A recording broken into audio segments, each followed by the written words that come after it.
Philip Pettit, welcome to the podcast. Very nice to be here. Thank you.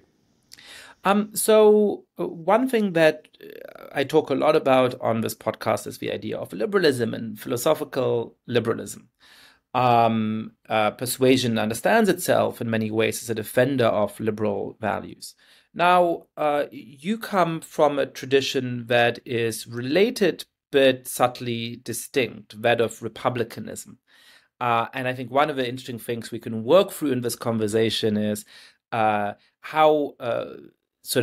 crucial that distinction is for the purposes of our politics in 2023, where we agree and where we might start to possibly disagree. So, why don't you explain to readers who may not know what republicanism is, what the core nature, what the core claims of the Republican tradition are, and how they to ask a very undergraduate question, compare and contrast with a tradition of liberalism?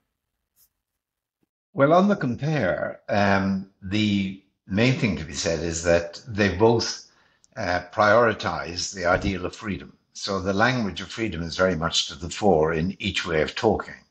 Um, on the contrast side, the first contrast I think to make really is historical, which is that what most people will identify now as a continuing Republican tradition goes back to classical Rome, to the Roman Republic. Whereas the liberal tradition, so-called, I mean, it's really is only identifies itself, it only appears, I would say, in a distinctive form from the late 1700s.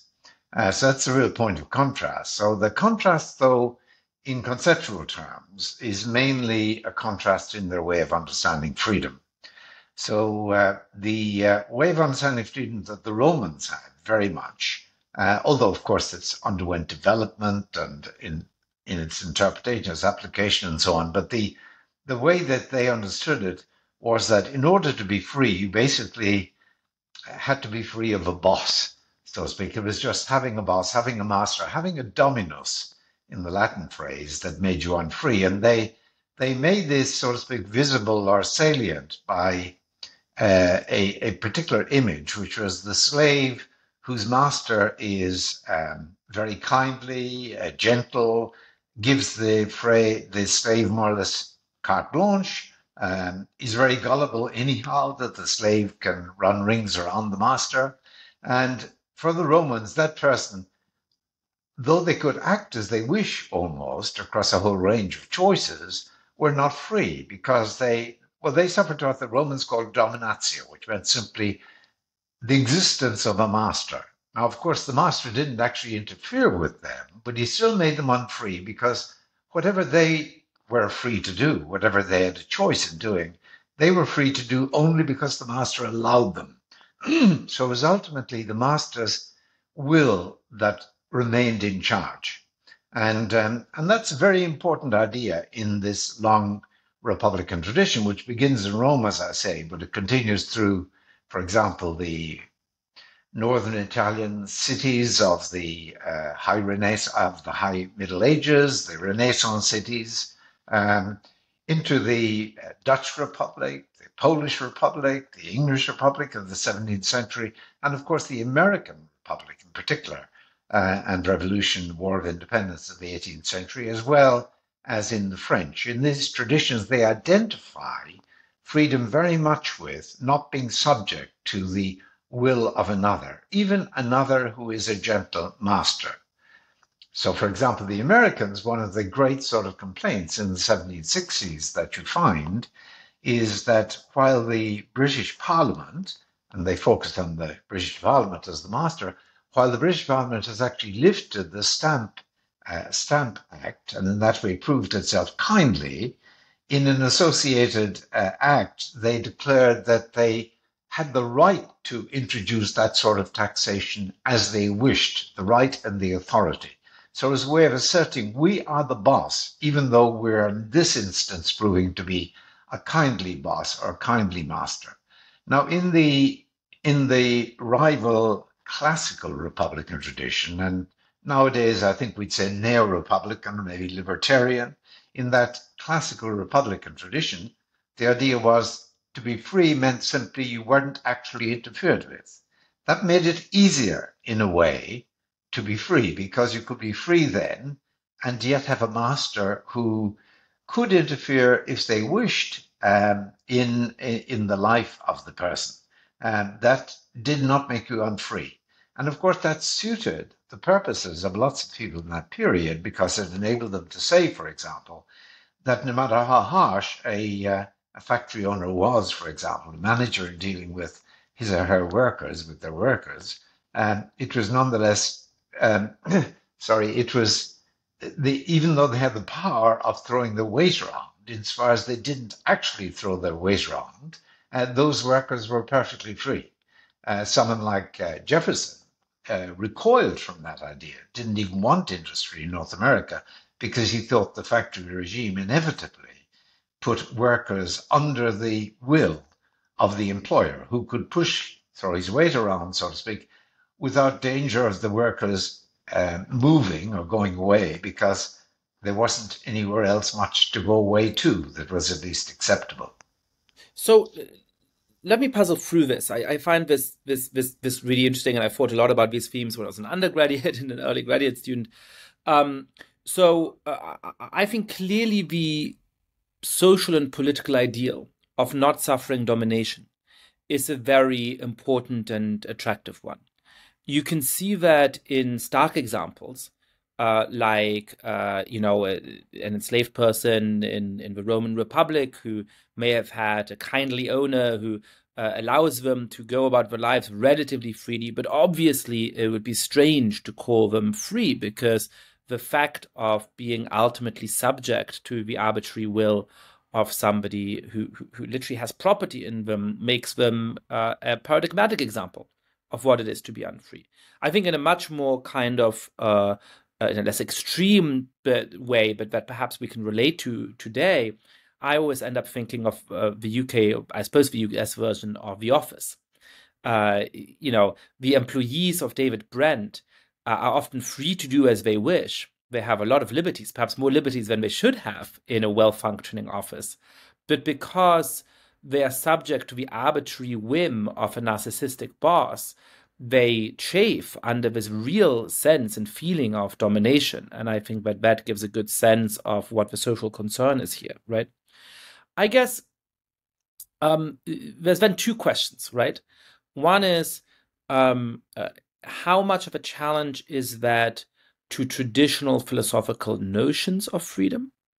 And then there's a broader question of how much of a challenge is that to the historical tradition of liberalism that sort of a lot of people today are actually motivated by, right?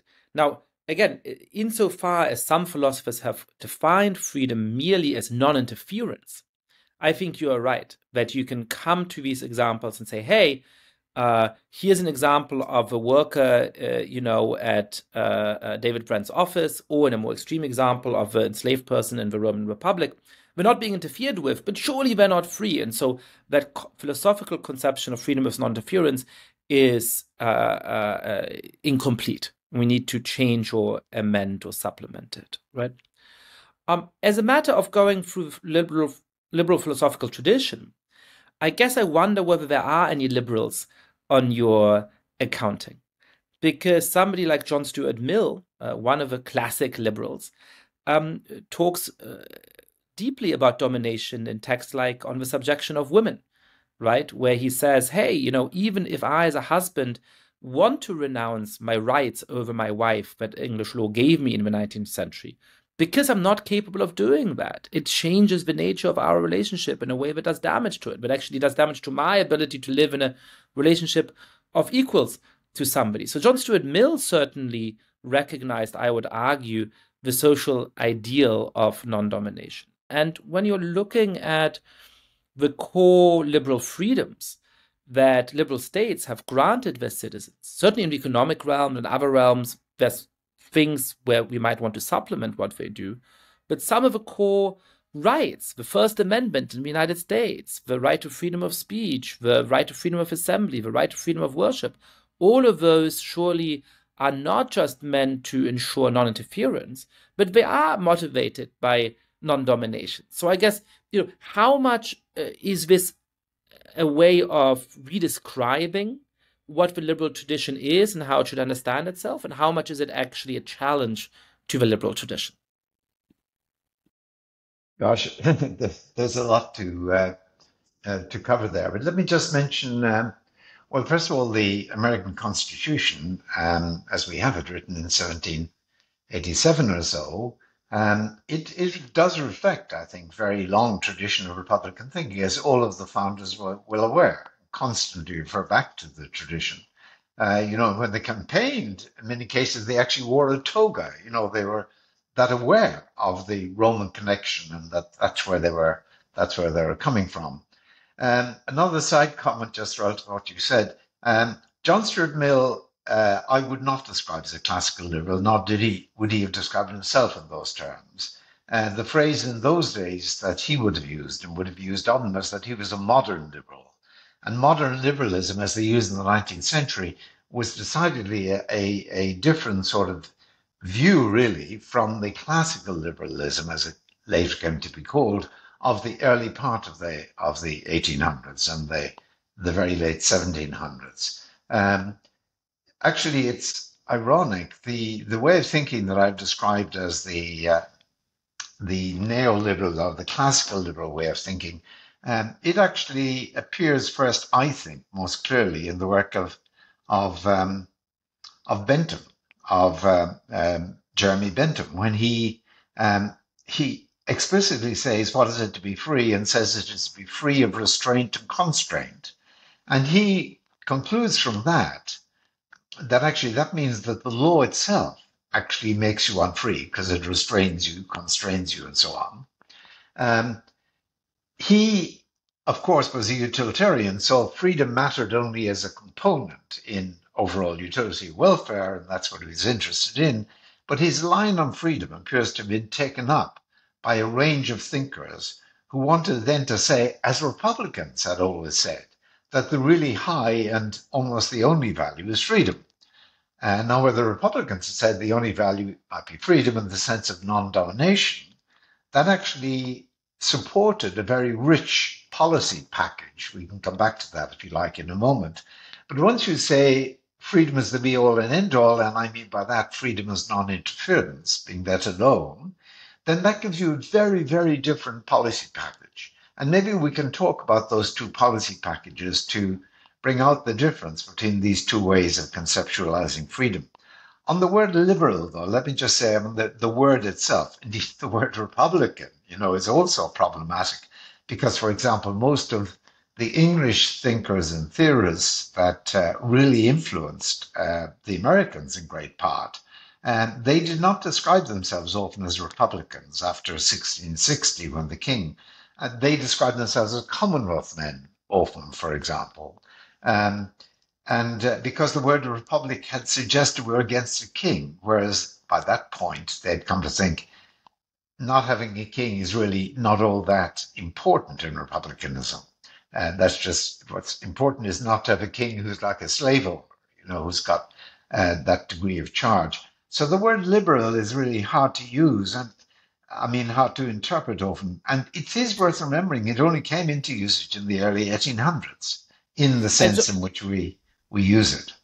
So that is a frustration I often have, in part just because in everyday political language today, the word liberal means such different things. It's a trivial but an important point, right? When I went around for a good number of years after 2015, 2016, warning about the threat that populists pose to liberal democracy, no matter how often we emphasize to an American audience that the way that I'm using liberal is not coterminous with left wing, the reaction from conservative, listeners and television viewers and readers who I wanted to reach, who I wanted to avert of the danger of somebody like Donald Trump would be, well, we don't want liberal democracy. We're conservatives, right? You go to France and suddenly the valence of liberal is the opposite, right? They say, we don't want liberal because that means being laissez-faire on the economy. We are leftists, right? So I agree with that frustration. And of course, the term Republican has similar problems because it refers to a political party at this point in the United States, as well as in France, Les Républicains. So you get in hot water with that as well. But To go deeper, just for a moment about sort of the stakes of this debate in terms of a liberal tradition, and then I want to go to discuss some of those sort of what follows from this different conception, which I think is where a lot of the interest lies in this conversation. Um, aren't we a little bit in danger of a no true Scotsman fallacy here, which is to say that if John Stuart Mill doesn't count as a liberal in the sense of failing to be a Republican in the right ways. And the founding fathers don't count as liberals in the sense of failing to be Republicans today.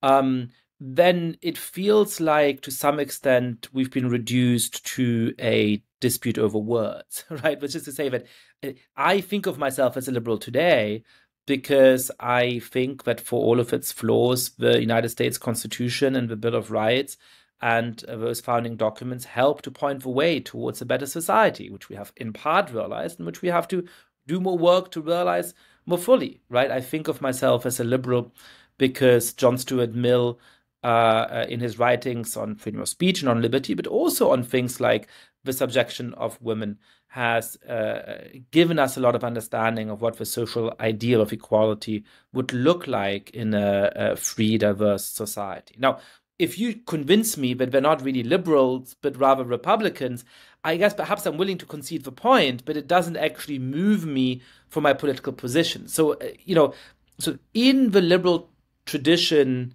as I might sketch it, that runs through people like the founding fathers and like John Stuart Mill, is there something that's missing that Republicans can add to it, or sort of what is the shortcoming, other than perhaps in terms of the word they use for themselves, in a liberal tradition that sees itself as being rooted in people like Alexander Hamilton and John Stuart Mill?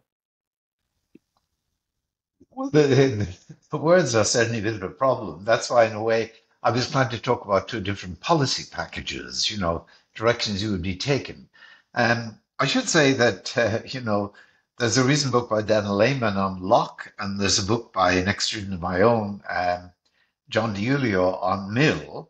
And both of these books argue that, look, these thinkers are essentially in what people sometimes speak nowadays of the neo-Republican or civic Republican tradition, the tradition that I, for example, certainly identify with.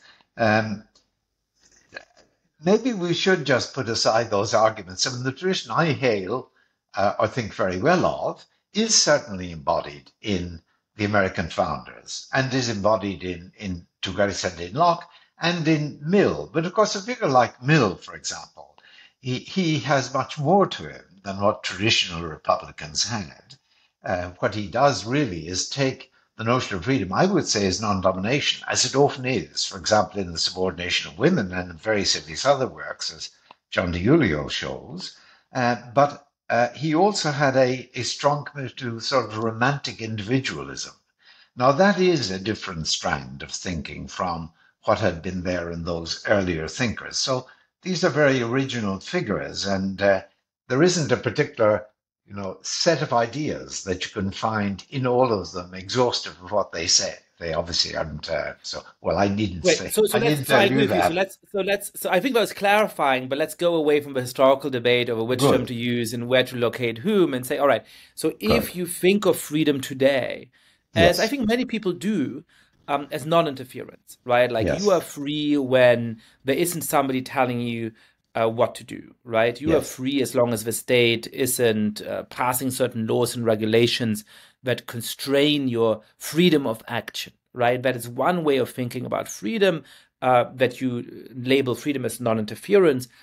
What is it that gets wrong, and how is it that leads us astray in terms of what you're calling these packages of policy? How can we capture more of what it actually takes for us to be meaningfully free, and how can we hopefully find social and political policies that are going to create a better country, a better Good, world, if we embrace the idea that freedom involves non-domination, not just non-interference? good. Well, let's say take two areas of packages of policy, so to speak. One is you might call the area of the social area, the other the democratic or political area. Now, suppose in the social area, you're wondering about what are the constraints that should be laid on people and how they treat one another, or laid on private bodies like corporations and how they, or churches or whatever, and how they should treat individuals. Now, if you think of freedom as non-interference, the tendency is to think, well, so far as possible, we should let things rip. In other words, we should let people just choose as they wish. Now, of course, immediately we realize, well, of course, people can do harm to one another, so we need to constrain um, by a harm principle. They can do as they wish, so long as they're not harming others. But then there are further sorts of actions, like actions that have um, side effects that harm others, maybe with constraints on those as well. And that's all fine, and that's certainly within this policy package.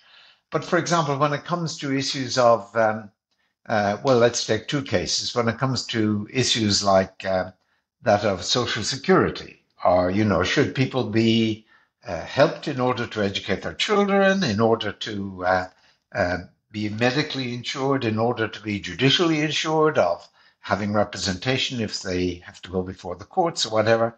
And it's not clear why on this particular ideal there should be that sort of, let's call it, security legislation that enables people to deal with these disadvantages they suffer. And in the, as it were, this, let's call it neoliberal, in this neoliberal package, you're allowed, so to speak, to go beyond the ideal of letting things rip, only in order to guard against, so to speak, the public disruption, public disorder, people actually dying or whatever. But it's an emergency type of backup legislation that you want on that front. Now, if you think on the contrary that freedom really requires non-domination, that is to say, security against others. A first question, of course, is how much security should we get against others? And I've always said, and I argue that this is in line with the tradition, that you have enough security against others, insofar as each is enabled to look others in the eye without reason for fear or deference. That's a sort of rough and ready test. But now, in order for people to be able to live in that sort of equality and be secured as others are secured under the law against private, so to speak, domination, they're going to have access to education resources, of course, and emergency resources, else they're basically dependent on the will of philanthropy or whatever it might be. So you're going to have a state that enables people to enjoy that status of being able to look others in the eye without fear or deference. And that means you have to have, for example, unemployment assurance against failure of employment. You've got to have, I think, quite strict laws governing the employment relationship, which is a relationship where there's a certain asymmetry of power. And, lots of labor law nowadays is actually being guided by the neo-Republican ideal of non-domination. There's quite a bit of writing on that. For example, the right to fire at will, which a lot of American employers enjoy, I would say that gives the employer such an asymmetry of power over the employee, who's always going to be unwilling to be fired. Transaction costs are huge. You've got to find another job. It's a bad mark on your record and so on. That the manager, employer, whatever, is in a position where they can throw their weight around, without fear, so to speak, of losing, of the person leaving the job. And, I think that the workplace in America is a place where there is a lot of domination. It's not like a slave owner's domination. It's not wide and it's not deep. It's not wide in the sense it just governs the workplace. It's not deep in the sense that it involves constraints, but not very, very deep constraints. But I think that is a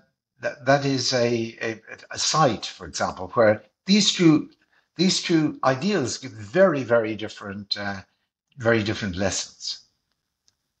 And that is very convincing to me. I have a few thoughts on this. One is about how much of this can be solved with regulation and how much this is a question of broader culture. and perhaps sometimes in a paradoxical way. To get autobiographical for a moment, I grew up in Germany and went to school there, and then came to university in Cambridge in England, where I studied history with some of the people who inspired this work, people like Quentin Skinner, who Of uncovered course. in the mode of an intellectual historian some of these ideas that you've advanced in a more analytical and philosophical mode. And one of the things I loved about being at Cambridge is that uh, my teachers there taught me to look them in the eye and contest what they were saying. After going to school in an environment where my high school teachers were mostly displeased if I disagreed with them or something or wanted to quibble with something they said, I remember in the first week of term having a one-on-one supervision, and my supervisor saying, "Well, Yascha, I mean, you've summarized these readings I gave you well, and that's all great. But what's your opinion? What do you think?" Right? And that to me was striking. Nobody had encouraged me to do that in my education.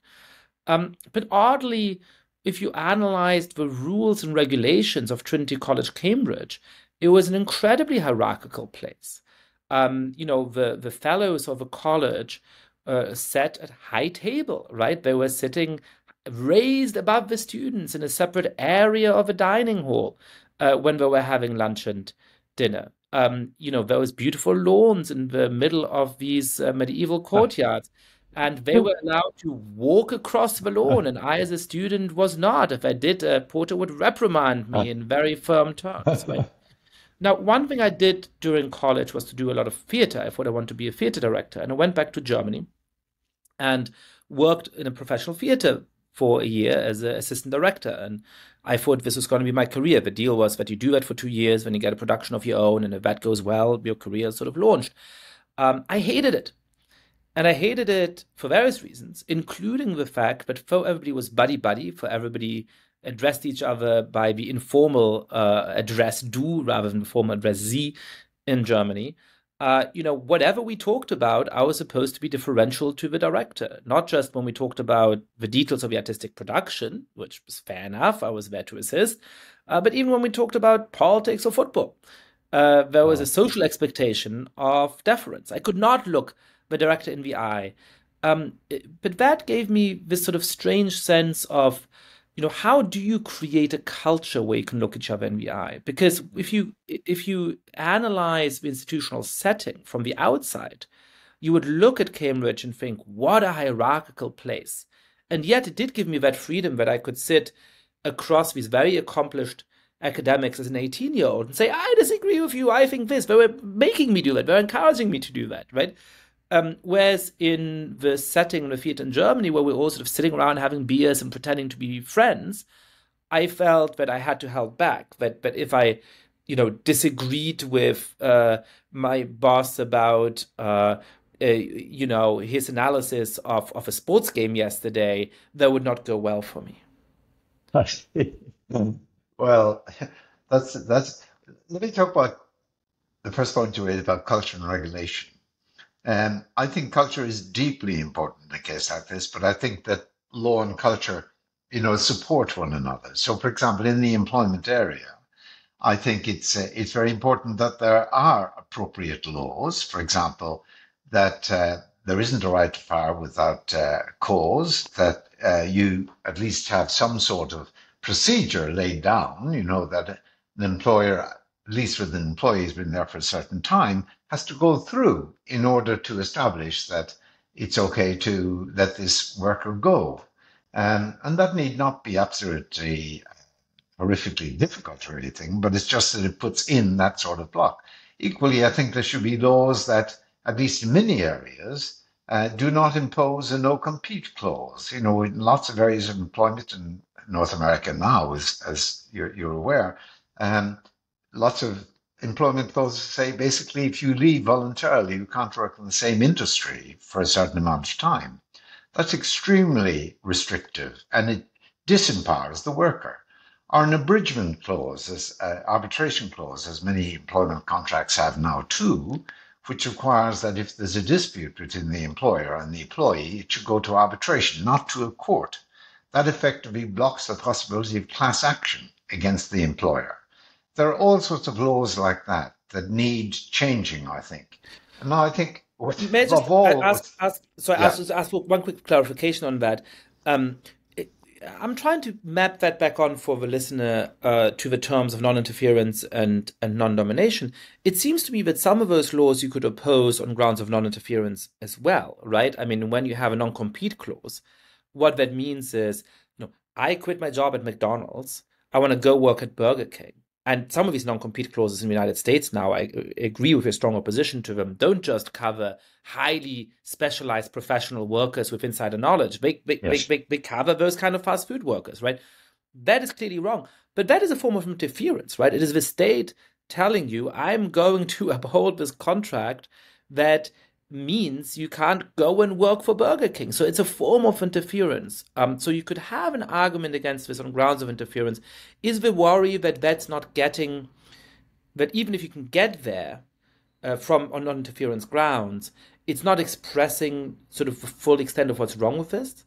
That really what the harm, the wrong-making feature of a non-compete clause is not just that the state is going to stop you from working for Burger King, it's that it allows McDonald's to dominate you while you work at McDonald's. Perhaps you prefer to work at McDonald's, but if there was no non-compete clause, you would be able to look your employer in the eye in a different way from the situation where you can't go across the road to Burger King to work there, and so you have to be more submissive in how you uh, deal with your boss at McDonald's. Okay, so let me take that question about whether the non-interference ideal would equally oppose, so to speak, that sort of possibility in an employer's part of introducing no complete clause. Uh, it raises another issue which is slightly orthogonal, but still bound up with the division we've been talking about. In the neoliberal tradition, as I think we should call it, probably neoliberal rather than liberal, in the neoliberal tradition, the view is that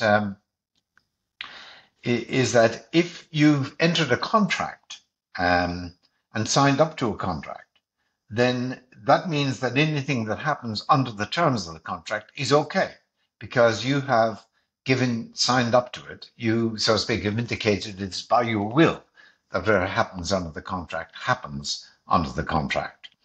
Okay, in the other Republican tradition, there's a very different view of contract, which is that contracts can be a contract to enter a relationship within which there is domination or power. And in that tradition, you'd be very critical of a contract that enabled one person in the contract to have this sort of dominating power over another. So that the ideal of freedom is non-domination. Now, I'm missing some premises here, but it's pretty clear the idea, I think. In that tradition, the idea of just sort of saying, well, the contract sanctifies all, even though it was done last year or 5 years ago or whatever, that's simply not acceptable. You've got to have a relationship within which there is not domination. That's the big difference there. And it turns on this issue about how far contract releases, so to speak, the person who's given power to exercise that power just as they wish. But if I can just return to the culture law thing that you mentioned, I think it's important that the laws are introduced of this kind that deny these powers or at least restrict these powers on the lawyer's part.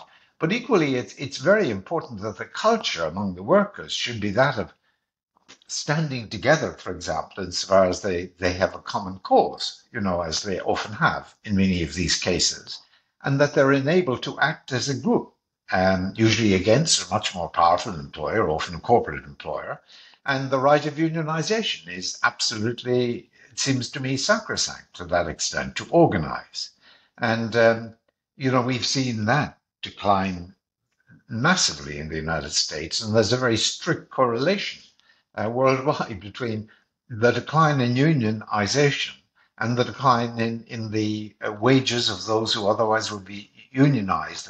But unions bring with them a culture, and that, in traditional terms, was a very powerful culture in the United States in the late 19th century, a culture of opposition and so on. And their catchcry was freedom, because they felt that they were wage slaves. That was, by the way, a Republican phrase used by Jefferson at one point. which was taken over later by European socialists. But the idea of the wage slave was someone who had signed up to a contract under which the employer had this. Anyhow, we were talking about this social bunch of policies, and I was illustrating the difference of the ideals in the employment case. There are other examples too, but I can't resist commenting on Cambridge, if you'll allow me that, because I also Please. spent some time there as a postdoctoral research fellow at Trinity Hall. I do agree that the high table, which is of course centuries old, the tradition of the high table, replicated in different settings, of course, not just colleges. And the low table has that sort of symbolism of power, so to speak, and the right to walk on the grass. It's equally the same symbolism. Myself, I think it's pretty. It doesn't carry with it the sort of power that might dominate, so to speak. Now, onto deference. I think what's really important is that people don't have to defer to one another out of fear of the power of the other person in their lives. Of course, people defer, often maybe out of respect or admiration, or maybe out of a feeling of this person could do me great good. And obviously, law and no social structure can put that aside. So it's deference on the grounds of the fear of the other. I remember one debate I was involved in with someone who was defending Chinese meritocracy. And at the end of the debate, he said, Phil, what you don't understand, and these people all understand, is that we like kowtowing in China. We do it out of admiration and love of the elderly and so on. Also, that, of course, I'm old enough now to get it. But as I said in response then, it seems to be clearly right. It's fine kowtowing, provided you're not forced to kowtow, provided there isn't a relationship that means that is the stamp on your relationship with this person. Sometimes it doesn't mean that you can't look them in the eye without fear or deference because of their excessive power. Yeah, so I think the relationship between institutional power and rules and culture is complicated. They have to both work in the right way to create an absence of domination, but the way they do that might be intricate. When I look back at Cambridge, I wonder whether these external shows of hierarchy are Yes. part of what allowed my supervisor to have the self-confidence to say, go challenge me, go push back against what I say, because if you annoy me too much and I need to sort of rediscover my amour propre, I can just walk across the lawn and let you stand on the side of it. So there's a kind of weird paradoxical relationship here. But then there was important institutional elements that actually encourage students to be less afraid to speak up. One of those that I find striking is that your exams in Cambridge were marked anonymously by Yes. somebody who didn't know who you were and who you likely had never met. Whereas, of course, in American colleges, it is usually the person teaching your class who is also grading your paper. And I think that is an under appreciated element of domination in American undergraduate education. And then, of course, more broadly, Or the graduate. place or graduate education, Mm. where, of course, also you need to win the favor of your dissertation advisor in terms of what they say in their references, which will determine whether you get an academic job or not. And I think the clearest element of this institutionally in American academia is the tenure process, which is one of the reasons why, all things considered on grounds of academic freedom, we probably need a tenure system, but it also cows people for a very long part of their academic career. And the most obvious case of people in these institutions not being able to look each other in the eye is an untenured assistant or associate professor dealing with a senior faculty member. And that's interesting, particularly in departments that prize themselves in equality, but have this very strong form of domination in their midst. I agree. Uh, I think there are those powers which are in academia in America, for example, that might well be moderated. And there are ways in which they might be moderated. When I came to America to teach in my earlier years there, I always reminded students that if you ever feel I've dealt unfairly, we'll refer this to an independent examiner. because I was shocked at the fact that had the power, so to speak, of. Anyhow, that's, by the way, back to, sorry, you were saying, I've interrupted you. Oh, no, no worries at all. But I wonder about one other thing, because I do think that talking and thinking about domination is a very fruitful way of recasting some of the political conversations we had. In the book I just published, The Identity Trap, I talk in part about what it takes for us to maintain a culture of free speech. And I end up worrying in this context, as well as other contexts, about things like at will employment, because it means that your employer can fire you for inconvenient political speech when they want. And so I have a set of rules and regulations I suggest in the book to curb the corporate power over political activity of individuals. I don't think that corporations should be able to fire the employees for political speech as long as it happens outside of a workplace. Obviously, if you're, a server in a restaurant who starts to proselytize for your political or religious cause while serving people, that should be a firing offense at some point, right?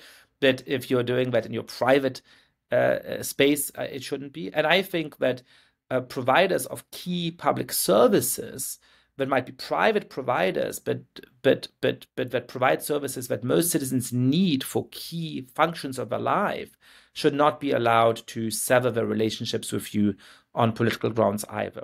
A bank should not be allowed to stop allowing you to have a bank account. An airline should not be allowed to tell you that you're not allowed to fly. An internet payment processor should not be allowed to refuse doing business with you on the basis of your political views. And as I'm reflecting on this argument, I am thinking perhaps I should have reread some of your work just before writing the chapter, because the core concern here does in part seem to be domination. It seems to be not just that some people will be unfairly punished, but about the fact that in our social and political life in the last 10 years, people have often felt that there's arbitrary lines that get them into hot water. It's not clear where those lines are. And even if it's relatively rare that your account will be demonetized, that you lose your bank account, as has happened to some people in the United Kingdom, etc., the fear of that makes you sufficiently apprehensive as to hold back. And that actually seems like a core case of domination. I'm delighted I absolutely back what you just said. I'd say in that book about these protections. I think they're vital. And I think, so we were talking about how these two positions designate, let's say, neoliberal and neo-republican, put it that way, how they come apart, or they both celebrate freedom. And I think so that neoliberal here, just to keep track of it for listeners, being non-interference, and neo-republican being the more ambitious value of non-domination. Exactly, yes.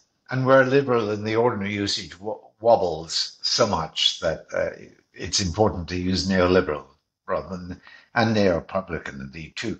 Now, that illustrates the difference of policy in the social area, and it only illustrates it. There are loads of other areas of social policy, that is to say, the policy governing how people treat one another, how they're treated by corporations and so on, to illustrate that difference. But I mentioned when you challenged me earlier about not just talking about names, that a second, as where area of policies is the democratic or the political.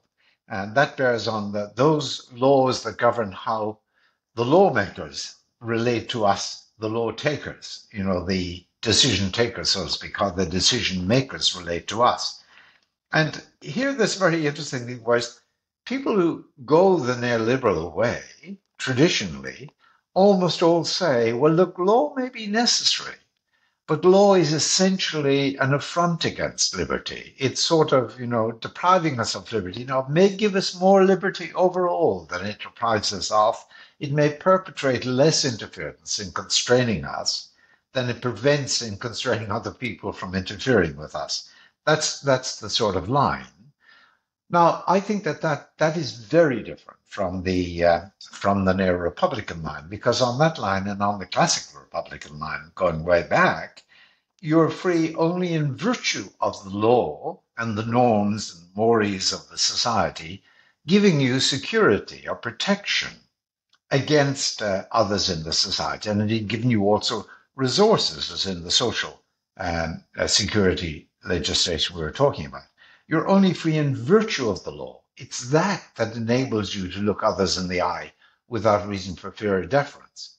So we shouldn't be, as it were, um, we shouldn't be loath to have a state. We shouldn't be reluctant about having a state. We depend on states in order within a given country, putting aside international relations and immigration and problems like that. We depend on the state in order individually to enjoy the sort of freedom that might be described as freedom as non-domination.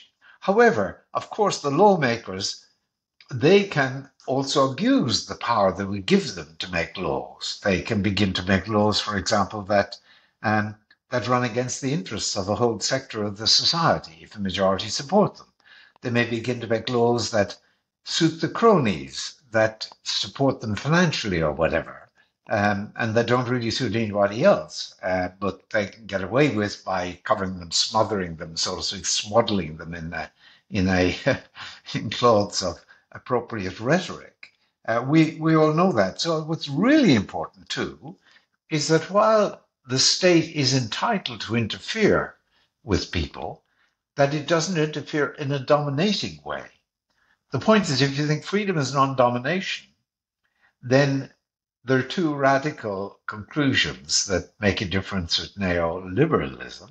One is that you can be unfree without being interfered with. That's the case we talked about, the gentle master. But another result is that you can be interfered with without being dominated. So, for example, those in government, if we really have sufficient control over the way laws are passed, where they're imposed and so on, I mean, this is very ideal, I agree. But if we have that sort of control, we, the ordinary decision takers, then while they would be entitled to make laws, they'd be entitled to make laws on terms, so to speak, that we lay down. Let me take an analogy. It's a slightly silly. Let me ask Okay. you a question about this, because I think that there's two different ways of thinking about this, right? Clearly, there are some forms of interference that may be justified, that may be good, right? So if you are standing on a street corner threatening people and punching every 10th person who walks past, and finally the police turns up and restrains you from doing that, that is certainly interfering with your actions. And I think all of us would applaud that your actions are being interfered with, right? In order to sustain a sensible public order, we need to constrain you from what you've been doing, hopefully in a humane way, but it needs to stop. Now, one way of putting this is to say that we're not interfering with your freedom at all, because this is what's required for a polity in which nobody is being dominated, including the passers-by who otherwise would be scared to exercise, their freedom of movement. And so therefore, we should not think of this as an interference of your freedom at all. Isn't a more straightforward way of putting this that no, we are interfering with the freedom of a person shouting on the street, standing on the street, punching people and threatening people. It's just a justified restriction of their freedom. And perhaps that a defender of freedom of non-interference might say is a better way of putting it, because we're not defining that interference out of existence, right? We need to recognize that there's something to be justified here, that we are interfering with the freedom of this person, and that is, so insofar as it goes, something we should be concerned about. Now, in this case, it's amply justified because of considerations on the other side of the ledger. But if you embrace merely the language of non-domination, you end up being incapable of recognizing that you are interfering with somebody's freedom, and that might allow you to justify ever more extreme forms of interference, and not just say they're legitimate, but say, actually, this is what true freedom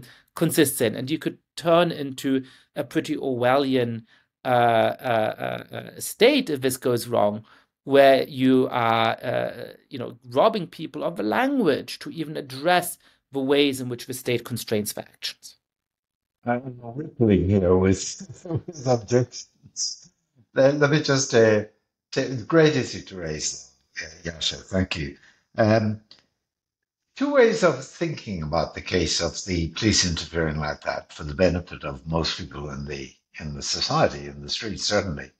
Um, One is to think in, again, the neoliberal way, that this is a case, of course, of interference, and as such is bad, but actually it's as you say, justified interference because it involves less interference than it prevents from occurring. Because the speaker might uh, going on indefinitely interfere with all sorts of people, might even give rise to public disorder, leading to real problems of interference. And the single act of interference of restraining that person actually involves less interference than it would prevent it. That's the sort of standard way of thinking about it. And it's not a bad way of thinking about it. I mean, I'm not saying there's right and wrong here. But here's the Republican way of thinking about it to answer your Orwellian charge, which really does get up my nose, if I can put it that way. Um, in the in the Republican way of thinking, this, by the way, is a little bit like the contract issue I mentioned. It's one of those issues slightly to decide what we talk about, but it's really important, which is that in the Republican tradition, what's important is that people are not dominated. So the focus moves to the person and the freedom of the person rather than the freedom of the specific choice. What's important if people are not to be dominated by other people, by corporations, or by the government itself, is that there should be a range of choices available to everybody, which they enjoy um, pretty equal and adequate security in exercising. Let's call those choices basic liberties. And you are a free person in relation to other people and in relation to government, insofar as you are fairly robustly secured or protected in the exercise of those choices.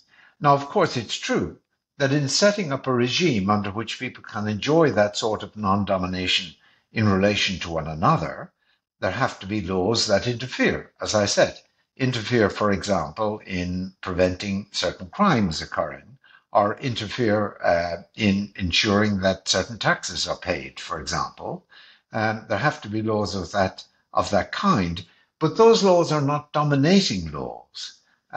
If they're imposed in a manner that involves the people as a whole more or less equally sharing in control of those choices.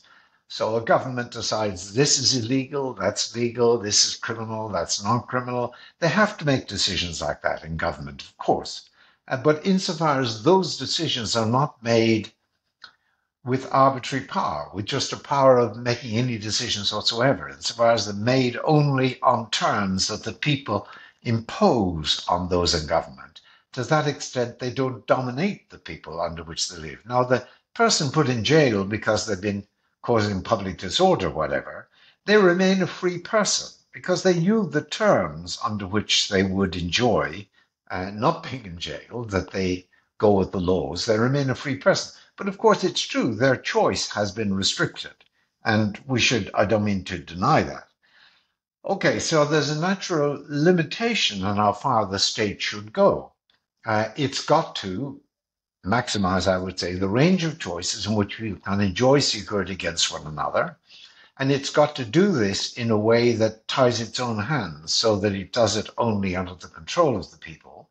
The question then, of course, is what are the modes of control of the people? And I'm sure we agree on this probably, but I think it's a big mistake to think that elections are the only mode of control. It's one strand in a quiver of strands or arrows of control that we should have in a decent democracy over government. That probably takes us on to a new topic, and I'm rather going on, so maybe you want to come in. Let me ask you a very naive question. So, and I think it's one that some listeners may have in their minds. Why choose between these two different notions, right? Why think that one of these is the true gauge of what matters in the world, or even of what helps to define freedom, and the other is erroneous? Why not say that when people interfere with you, your freedom is curtailed.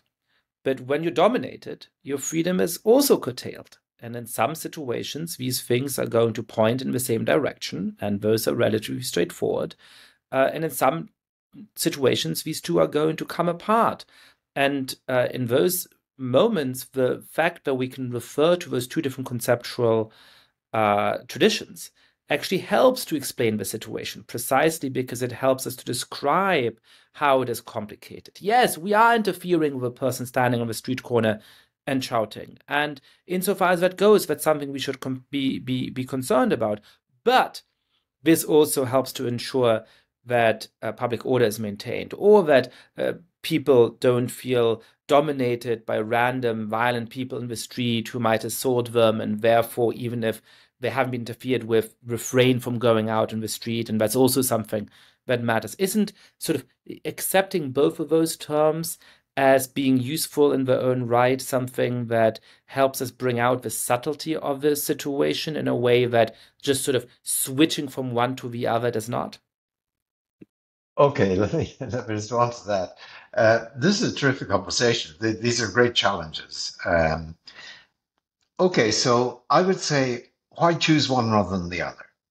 My own view is that it's not a view of which is the more correct way of speaking. Of course, our ways of speaking only very loosely constrain how we think politically. I think that we make the test that the choice between these two very different conceptions of freedom and these two very different political philosophies, because there are different policy packages attached to them, should be based on what John Rawls called the test of reflective equilibrium, meaning each of us needs to ask ourselves this, which approach would seem to support most of our considered judgments about what's just. Now, I would say that most people will think that it is unjust that a child should not be assured of a decent education, that a worker shouldn't be assured of a certain degree of protection against an employer, and so on. And so I say that the notion of freedom as non-domination would actually give you those results. It would support that. That's what's in favor here. Okay, now let's come back to the political area. We're talking about how to think about the relationship between government and citizens, the lawmaker and the law takers. And here I think the same sort of issue arises. If you believe that freedom is just non-interference, right, then the interesting and very, I think, disturbing thing is that doesn't actually give you an ideal of democracy. So, for example, Isaiah Berlin, who very much thought in terms of freedom as non-interference, says that there is no inherent connection between the ideal of freedom and the ideal of democracy or democratic control of the people over government. He argues, recognizes, and indeed there are a whole range of thinkers in the classical liberal tradition who say the same thing, that in even a very absolute sort of dictatorship, a dictator may not interfere very much with his or her people and may actually keep a degree of order in place such that people enjoy a good deal of non-interference from another's hands. And actually, there may be less interference suffered. That's what even Berlin is willing to acknowledge in the sense of non-interference under a dictatorship than under a democracy. Now, if you think that freedom is non-domination, then of course you recoil from the idea of an absolute dictator, any kind, because he or she, they represent the ultimate dominator. And actually, this is mainly where the tradition of republicanism is argued against any form of absolute monarchy, which was the embodiment of the idea of dictatorship. And so on the deal of freedom as non-domination, yes, we've got to do something about the lawmakers and keeping the lawmakers, so to speak, under control, under our shared control. Ideally, we the citizenry, assuming everyone's included, we've got to keep the lawmakers under our control. Now, I would say that elections are a very, very absolutely indispensable part of keeping lawmakers under control. But there's also contestation. There's freedom of speech. Your ideal that you're talking about in the identity book, and there's freedom of association. There's all of that, which actually elections, I think, help to nurture. That's part of the reason why elections are so important. But the fact that people can protest like that via the courts, via the media, on the streets or whatever, is really, really important because it keeps government on its toes, so to speak. It means government can't be, too arbitrary in the decisions it makes. Equally, of course, having the government itself divided into different branches and in particular, having the judiciary independent of those in the administration and the legislature, and having, I would say, a central bank that is independent as well. These are all having a Bureau of Statistics that's independent, having a congressional budget organ that is independent. Those things are really, really crucial because they disempower the very government that imposes laws on us, and they constrain it from actually imposing on us. Constitutional rights do the same thing. Rule of law does the same thing. So that's all part of the democratic package, and the neo-republican ideal of non-domination would support that package. That's the main argument for it in this area, I would say. So this may not be a question about the deep structure of your views, but rather about how to apply them to something like the political system. But it is clear to me how one way of recasting the need for checks and balances, the need for constraints on the power, even of elected prime ministers and presidents, absolutely, is in terms of non-domination, right? That if courts think, if judges on the Supreme Court think that they're going to be fired or replaced, or that they're suddenly going to have 20 new colleagues if they rule against the president, then that may influence how they act in ways that are deeply damaging. That we need to empower actors within the state who are not the elected head of government or head of state to look them in the eye as equals and say, this is not within your authority, it's within my authority, in order to sustain those democratic governments over time. And I think that's a nice way of recasting some of the concerns that I and others have had for a long time about the rise of authoritarian populists. Now, on the other hand, you might say, if the solution to this is the rise of all of these institutions that are not under the direct control of the government and that don't have a straightforward mechanism of democratic accountability, then that also allows a broader social milieu of highly educated, mostly affluent, relatively elite people to dominate ordinary citizens. That the kinds of people who are on the Supreme Court and the kinds of people who are on, who are running the FTC and the kinds of people who negotiate trade treatments and trade treaties, and so on and so forth, all the people who are in charge of those institutions you just praised that are accepted from direct democratic legitimacy, come from a very similar background. They probably all graduated Princeton, where you've taught for a very long time, or Harvard, where graduate school, and so on. Right? Not all of them, but many of them. Right?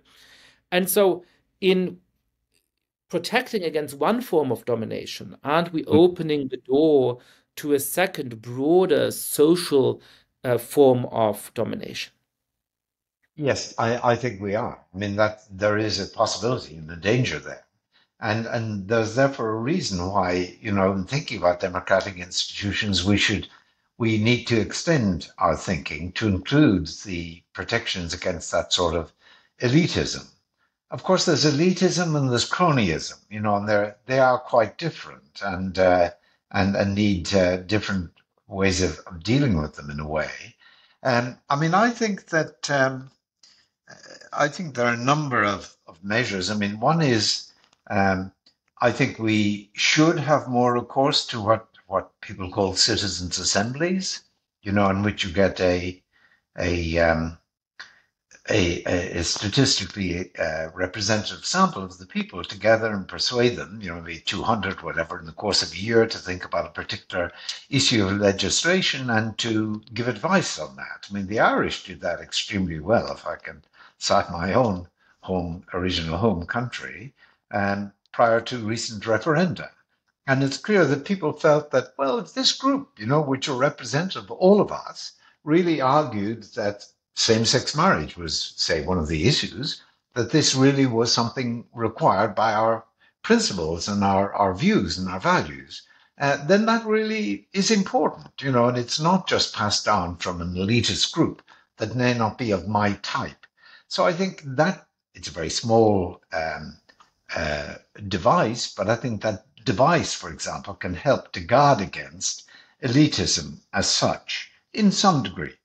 I think what's also important, I think it's very important, maybe this is slightly different, but one of the things about the United States, I mean, it's a wonderful constitution in so many ways, but of course it's all technology, and we can now see more clearly the problems it gives rise to. Unfortunately, it's almost impossible to amend under current circumstances. But one of the things that I think was a mistake on the part of the founders was not to have a head of state who was independent of the head of government.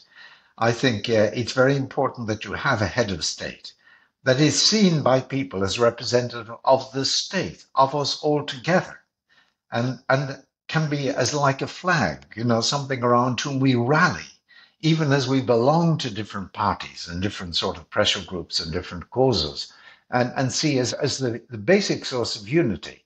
I think that might also guard against the sort of elitism in an indirect way. There are all sorts of measures of this kind. I think that public interest groups, which should in particular be very, very intent on bringing different sides of the society into their ranks, and making this a matter of public recognition, that this interest group is not just a public interest group, that is not just representative of an elite few, but that it's really open to a whole range of ordinary people. That takes a lot of work, of course, on the part of such a group. But I think measures of this kind can help to guard against elitism, which, as I say, is probably less serious a problem as cronyism, but it's still a problem. Yeah, I find the point about the separation of the head of government and the head of state to be very astute. I think Prime Minister's questions in Britain, which exists in different forms in some other jurisdictions as well, is a great example of this. But you have to be you have to have some deference towards the king or the queen, but you don't owe the same deference to the prime minister because he's but the monarch's most humble servant. He is but the head of a government. He's not the representative of the state, and that I think can create a healthy political culture. Very briefly, I think we've started in all kinds of implicit ways to veer into the territory of your latest book about the state. And you've been making the argument that we should think of laws, and I think more broadly as the state, as not just a constraint on liberty, but as one of the facilitating conditions of it. It's what we need for it. How, very briefly, does your philosophical perspective reshape how we should think about the state? Oh dear, big question. I think that in my own thinking, and I think the same is true of lots of other political philosophers, we have given too little attention to the state. We focus a lot on social justice and democratic justice, the two areas of policy we've been talking about, for example. I mean, we in this tradition, but without taking account of the actual institution called the state that's going to have to be given as a carriage of these policies. So, for example, John Rawls, the person I cited on the reflective equilibrium test, the greatest political philosopher of the 20th century by a long shot. But John Rawls, when he begins his theory of justice, says, what do we assume about the society? Well, that it operates it's a cooperative venture for the mutual benefit of citizens. A very nice phrase, but my goodness, that's not really a characterization of the society that we exist in that can be then given carriage of policies of justice. The truth is we'll only get to a more just world, I think, and domestically, I think the same is true internationally, but putting that aside for them, we'll only get there domestically insofar as the state is capable of delivering both the laws that will give the social security required for private non-domination vis-a-vis other people and corporations and so on, And it's only the state and the people through the state, of course, who can establish enough control over those in government to ensure that when they make laws on the people's terms and not at their own choice. And that led me in the book on the state to talk about what are the essential features of the state, in particular a state that's not just a reign of terror, a state that gives some degree of power to its people. Even before you look at ideals of justice, what are the, as it were, inescapable aspects of the state? And that's what I try to look at in that book. And it's meant to be followed up by another book, From State to Republic, which will look at how this state can be the carrier of neo-republican policies of the kind we've been talking about, how it can actually push an ideal like the non-domination of its citizens. Philip Pettit, thank you so much for coming on the podcast. Real pleasure to be here. Thank you, Yascha.